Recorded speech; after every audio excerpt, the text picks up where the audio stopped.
십자가 곁에 있던 사람들이라는 제목으로 말씀을 드리고자 합니다. 우리는 살아오면서 가까이 지내던 어떤 사람이 가장 힘들어할 때 그 곁에 있어 주었다는 사실로 평생 위안을 삼고 잘했다는 생각이 들 때가 있습니다. 근데 반대로 정말 가까이 지내던 어떤 사람이 가장 힘들어하는 순간 그 곁에 있어 주지 못한 사실로 후회를 하고 안타까워했던 기억을 하며 평생 살기도 합니다. 그런 면에서 오늘 예수님께서 가장 힘들어하셨던 순간은 십자가를 지시는 순간이었을 거예요. 예수님이 붙잡히시고 고난을 당하시고 재판을 받으시고 십자가를 지시고 골고다 언덕에 넘어지면서 쓰러지면서 올라가시고 못 박히시는 그 순간일 텐데, 그 가장 고통스러운 순간에 그 곁에 있어주지 못했다면 평생 후회가 되지 않았을까요? 제자들이. 근데 그 곁에 있어줬다면 그나마 위안이 되지 않았을까라는 생각을 해보게 됩니다. 저와 여러분도 세상을 살면서 그런 경험이 있었을 거예요. 정말 내가 사랑하는 그 사람이, 그 가까운 사람이 힘들 때 그 곁에 있어줬던 그 기억, 아니면 반대로 그 곁에 있어주지 못해서 후회가 되고 늘 미안하고 아쉬운 기억들 한두 가지는 다 가지고 있으리라고 생각합니다. 오늘 요한복음 19장을 본문으로 예수님께서 십자가 지시는, 그리고 못 박혀 돌아가시는 그 순간을 조금 정리해 보았습니다. 한번 오늘 예수님께서 어떤 길을 걸으셨는지 한번 들어보시길 바랍니다. 예수님은 십자가를 지고 골고다 언덕으로 오르십니다. 그곳에 도착하자 로마의 군병들은 예수님을 십자가에 못 박았습니다. 다른 두 명의 죄수들도 예수님 좌우편에 못 박고 또 예수님은 가운데에 계셨습니다. 빌라도는 미리 준비한 나사렛 예수 유대인의 왕이라는 패를 써서 그 십자가 위에 붙였습니다. 군인들은 예수님의 옷을 벗겨 4개로 나눠 제비를 뽑고 서로 가졌습니다. 그리고 예수님은 벌거 벗긴 채 고통의 시간을 보내셨습니다. 이것이 요한복음 19장에 기록되어 있는, 다른 복음서가 아닌 요한복음서에 기록되어 있는 예수님의 시간들입니다. 그런데 요한은 이때 이렇게 기록을 해줍니다. 여러분들 25절을 볼까요? 요한복음 19장 25절을 보면 이렇게 시작을 합니다. 예수의 십자가 곁에는, 이렇게 시작을 하죠.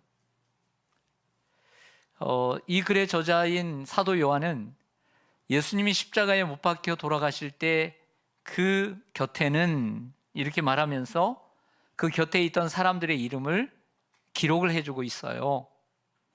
그리고 요한복음 19장 26절 중간에도 보면 사랑하시는 제자가 곁에 서 있는 것을 보시고 라고 기록을 해줍니다. 여러분, 이 두 구절에 공통된 한 단어가 있습니다. 뭐죠? 한번 보세요. 잘 모르시면 제가 지금 읽은 부분을 한번 보세요. 25절은 제가 3단어밖에 안 읽었어요. 예수의 십자가 곁에는. 그러면 셋 중에 하나예요. 정답은 33.3%예요. 제가 다 읽지 않았어요. 외출하지 마시고. 아셨죠? 그리고 26절에 보면 사랑하시는 제자가 곁에 서 있는 것을 보시고, 이 부분을 제가 읽었어요. 공통된 단어가 뭐예요? 곁에. 이제서 아셔요? 곁에라는 단어입니다. 저는 이제 여기에 이제 인사이트를 얻어서 오늘 설교를 준비했고요. 예수님의 십자가 곁에 누가 있었는지 좀 자세히 먼저 살펴보고자 합니다. 먼저 25절입니다. 같이 한번 읽겠습니다. 시작.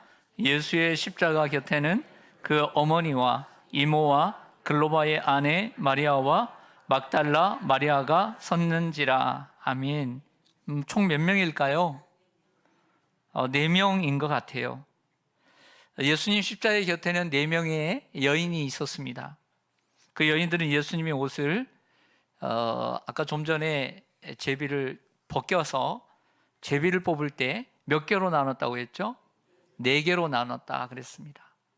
여기에 대조되는 4명의 여인이라고 할 수 있습니다. 그 여인들은 갈릴리에서부터 함께 올라온 것으로 보입니다. 저 위에 갈릴리에서 예수님이 예루살렘에 오실 때 계속 함께 왔던 거죠.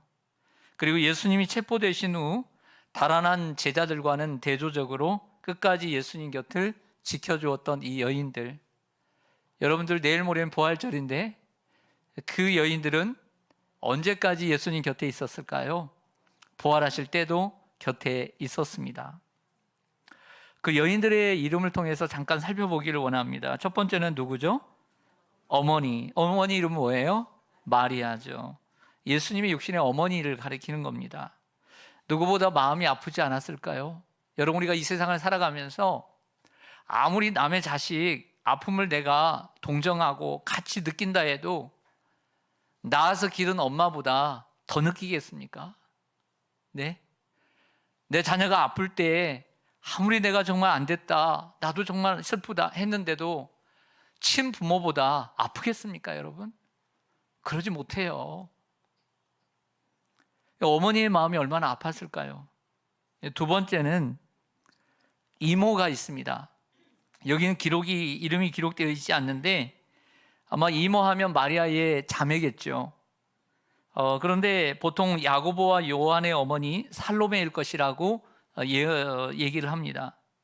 근데 여기서 이모는 우리가 일반적으로 생각할 때 우리 엄마의 자매라고 생각되어지지만 가까운 사람에게도 이모라는 단어를 사용하고 있기 때문에 살로메일 가능성도 큽니다. 그 이유는 여기에 나오는 4명의 여인들을 예수님이 부활하신 날 그 무덤에 달려간 여인들을 마태, 마가, 누가, 요한의 4복음서를 합해보면 이 여인들의 이름이 드러나요. 다.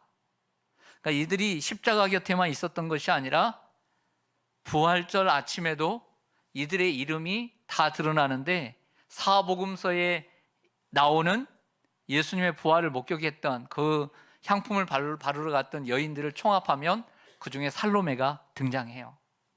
그래서 살로메일 가능성이 크다. 세 번째는요, 글로바의 아내 마리아다라고 되어 있습니다. 이는 작은 야고보와 요새의 어머니라는 설이 있습니다.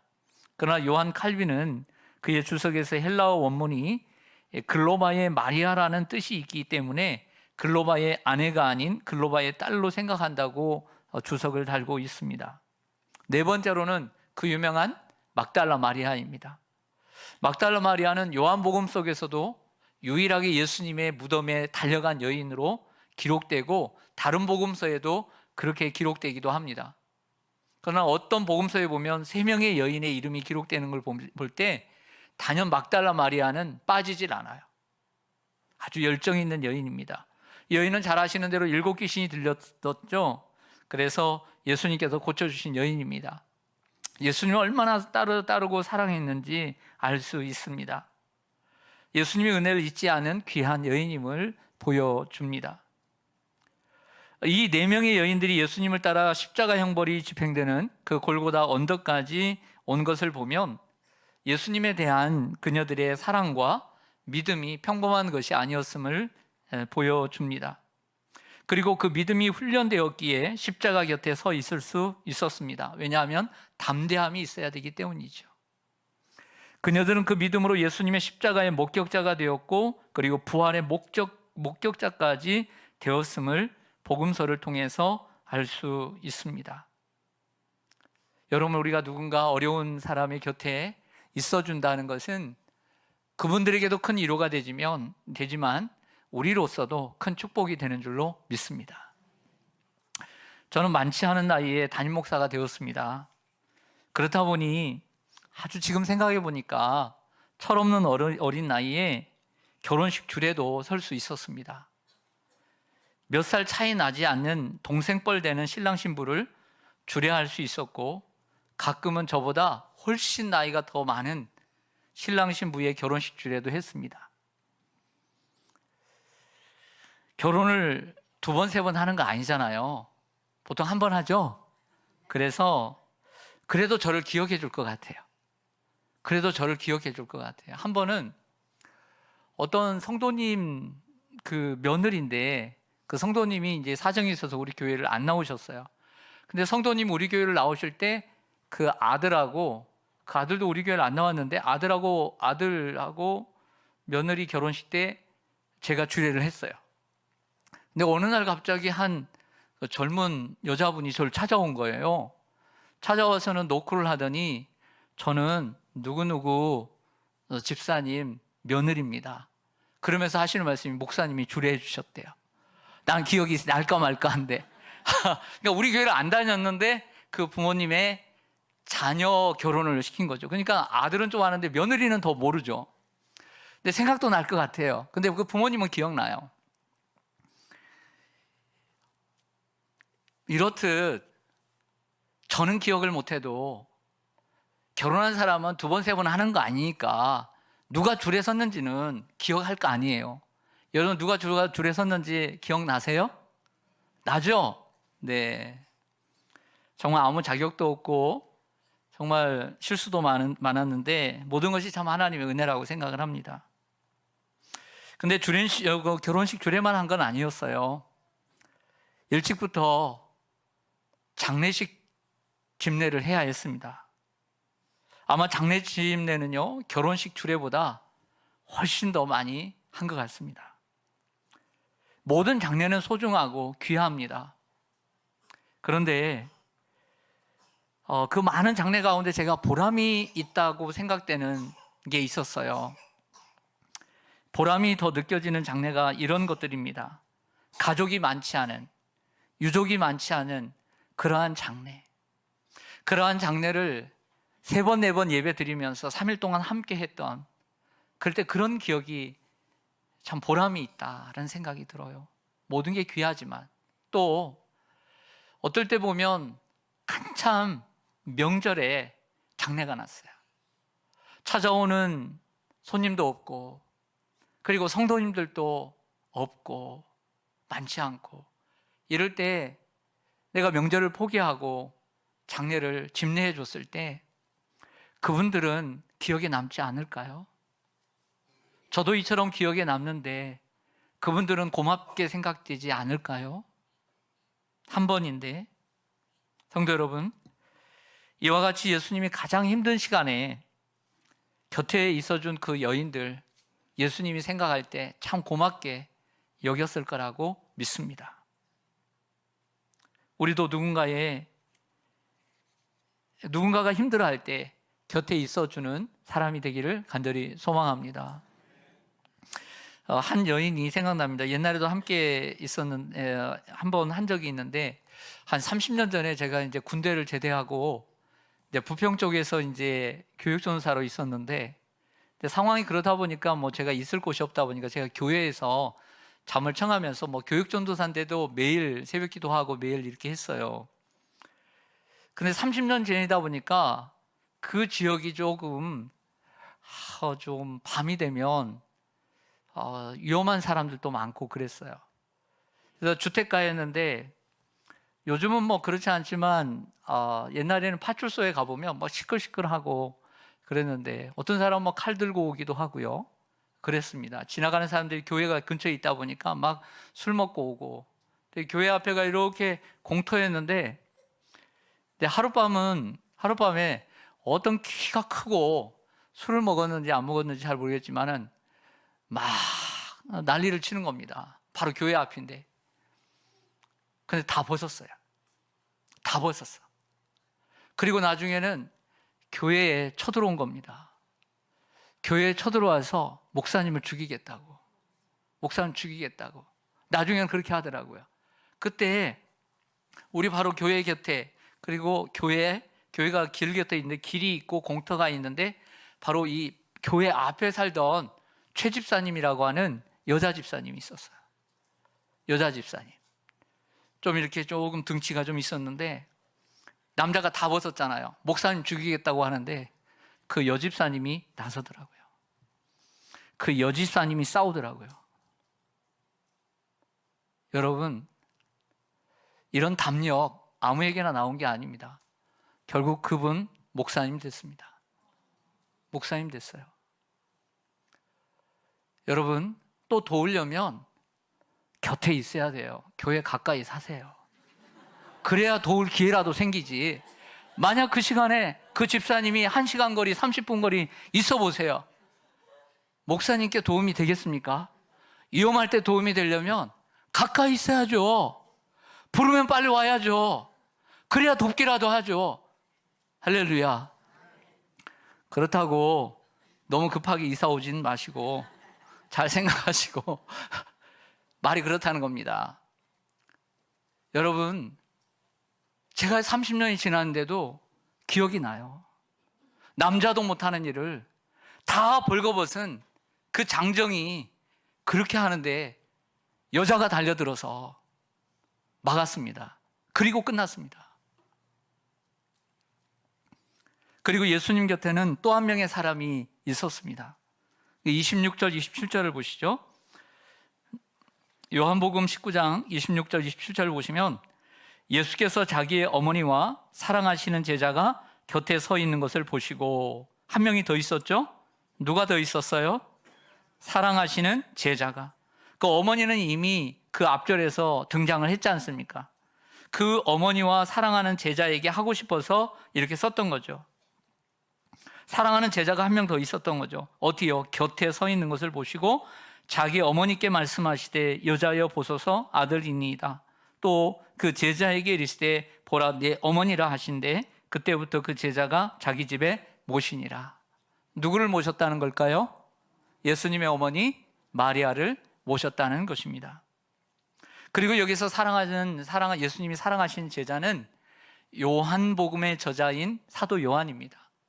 요한은 특별히 그의 요한복음에서 자기가 등장해야 될 자리에는 자기의 이름을 쓰지 않고 예수님이 사랑하시는 제자라고 썼습니다.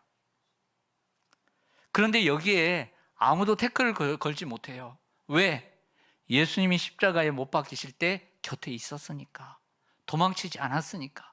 근데 그 도망친 제자가 뻔뻔스럽게 예수님이 사랑하시는 제자가 이렇게 썼다면 다른 사람들이 뭐라 했을 거예요.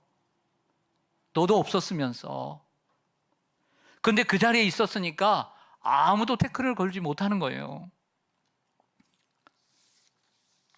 사도 요한은 다른 제자들과 함께 예수님을 잠시 떠났을 수도 있었을 것 같아요. 모든 제자들이 떠났다 그랬으니까. 그런데 마음이 변했는지 그 순간을 잊지 않고 예수님 가신다는 얘기를 듣고 마음을 돌이켰는지 아니면 뛰었는지, 갈보리 언덕까지 와서 십자가에 못 박히는 순간에 도착했는지, 예수님이 올라가시는 순간에 함께 만나게 됐는지 모르지만 결과적으로는 십자가 곁에 있었다.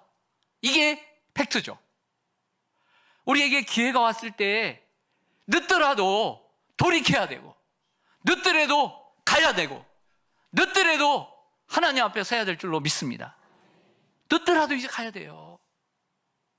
요한이 이런 사람이었습니다. 그때 예수님은 예수님의 어머니를 보시면서 어머니 아들입니다. 이제 아들 삼고 사십시오. 근데 생각해 보면 예수님에게는 육신의 배달은 그 마리아가 낳은 동생들이 있어요, 없어요? 그 생각해 봅니다.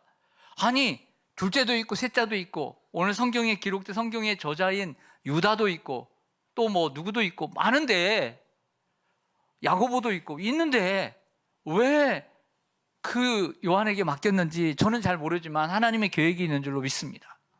그래서 그런 어머니를 모시는 특권을 갖게 되었던 것이죠. 그리고 그 요한에게는 내 어머니라 하면서 이제부터 어머니처럼 잘 모시라고 했던 것입니다. 그리고 자기 집에 모셨더라. 순종했어요. 사실 마리아는 어떤 인생을 살았을까요? 예수님을 잉태하고 그리고 배가 만삭이 되었을 때 베들레헴까지 가서 예수님을 낳고, 그리고 헤롯 왕이 죽일 것 같으니까 애굽으로 피신했었고, 그리고 다시 예루살렘으로 올라와서 그곳에서 또 지내다가 다시 갈릴리로 올라가서 원래 고향에서 목수의 아내로 살았습니다. 근데 안타깝게도 요셉이 나중에 없는 걸 보니까 일찍 남편이 세상을 떠났던 거죠. 혼자 그 자녀들을 키우면서 살았던 것입니다. 이때까지만 해도 예수님의 동생들은 믿음이 없었습니다. 그러니까 그 곁에 없었죠. 그런데 예수님은 마리아를 돌보는 일을 사도 요한에게 맡기십니다. 사랑하는 성도 여러분, 그리고 성경에 기록되는 기록들을 보면, 그 외의 기록들을 보면 사도 요한이 예수님을 소아시아 예배소에서 어머니가 돌아가실 때까지 모셨다고 기록을 해주고 있고요. 그리고 이 요한은 성경에서, 신약 성경에서 요한복음뿐만 아니라 요한 1, 2, 3서, 그리고 반모섬에서 마지막 될 일에 대해서 예언을 받고 환상을 보고 요한계시록을 쓰는 이러한 저자가 되었습니다. 사랑하는 시온산교회 성도 여러분, 우리가 있어야 될 자리에 있어야 될 줄로 믿습니다. 제가 살아오면서 좀 처음에 말씀드린 후회스러운 일이 많은데, 그 중에 몇 번 있는데 이런 겁니다. 여러분들에게는 뭐 별거 아닐 수 있는데 제 자신에게는 그런 일입니다. 1995년도였습니다. 1995년도였으니까 지금으로 딱 30년 전이네요. 30년 전에 제가 우리 교회에 바로 오기 전에 있던 교회에서 이렇게 지냈는데, 가까이 지내던 친구, 그러니까 제가 신대원 1학년 때였는데 주중에는 기숙사에 들어가 있다가 주말에는 이제 나와서 교회를 섬기는데 있을 곳이 없었어요. 있을 곳이 없다 보니까 친구와 함께 살았습니다. 주말에 친구와 함께 살았어요. 근데 그러다가 갑자기 그 친구가 아주 특별한 사고로 그 젊은 날의 나이에, 한 27의 나이에 하늘나라를 먼저 갑니다. 그 이야기를 제가 이제 섬기는 교회 목사님께 드렸어요.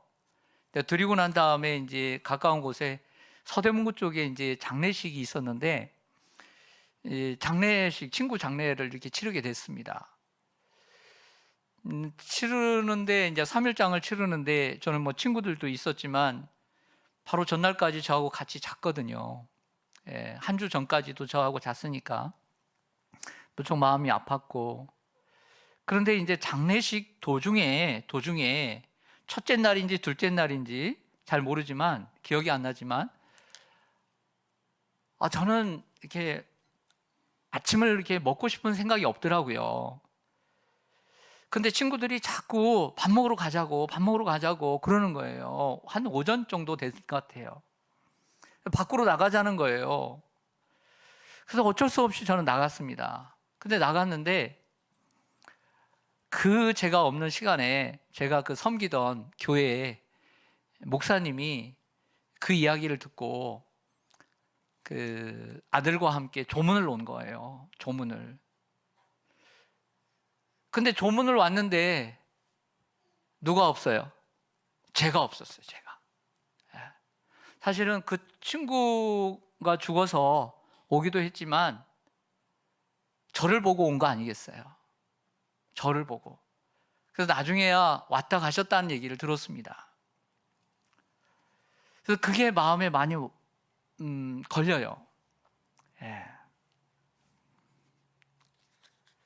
나중에 그분을 모셔서 우리 교회에서도, 그분이 장신대 교수로 또 임직을 하셔서 모셔서 말씀도 들었는데요. 이처럼 사람에게는 내가 있어야 될 시간이 있고 내가 있어야 될 자리가 있다는 것을 알게 됩니다. 사랑하는 성도 여러분, 4명의 여인들은 예수님께서 가장 힘들어할 때 그 곁에 있으므로 존귀한 여인들이 되었습니다. 그리고 사도 요한은 십자가 곁에 서 있으므로 예수님의 마지막 부탁을 받는 수혜자가 되었고, 예수님의 어머니를 모시고 가장 오래 살았을 뿐만 아니라 요한계시록을 쓰는 영광을 얻게 되었습니다. 우리에게도 이런 기회가 언젠가는 오지 않을까요? 예수님께서 가장 필요로 하시는 순간 곁에 서 있다면 그런 부탁과 축복을 받게 될 줄로 믿습니다. 주님이 필요로 하실 때 곁에 있는 사람이 되시기를 바랍니다. 찾으면 없는 사람이 아니라 곁에 있는 사람이 되어야 하겠습니다. 필요로 할 때 없는 사람이 아니라 곁에 있는 사람이 되기를 바랍니다. 예수님은 우리가 필요로 할 때, 반대로 생각하면 우리가 필요로 할 때 언제나 곁에 있어주는 분이십니다. 내가 아쉬울 때, 내가 원할 때, 내가 아플 때, 내가 없을 때, 내가 힘들 때 부르면 계시는 분이었습니다. 근데 주님이 그토록 원하시는 때 우리가 없다면 어떻게 되겠습니까? 언제나 우리 곁에 계신 그 주님, 내가 필요로 할 때, 내가 도움이 필요로 할 때 언제나 계셨던 그 주님, 그 주님을 생각하면서 주님께서 필요로 하실 때 그 곁에 있어주는 주님이 사랑하시는 제자가 다 되시기를 주님의 이름으로 간절히 축원합니다. 아멘. 기도하겠습니다.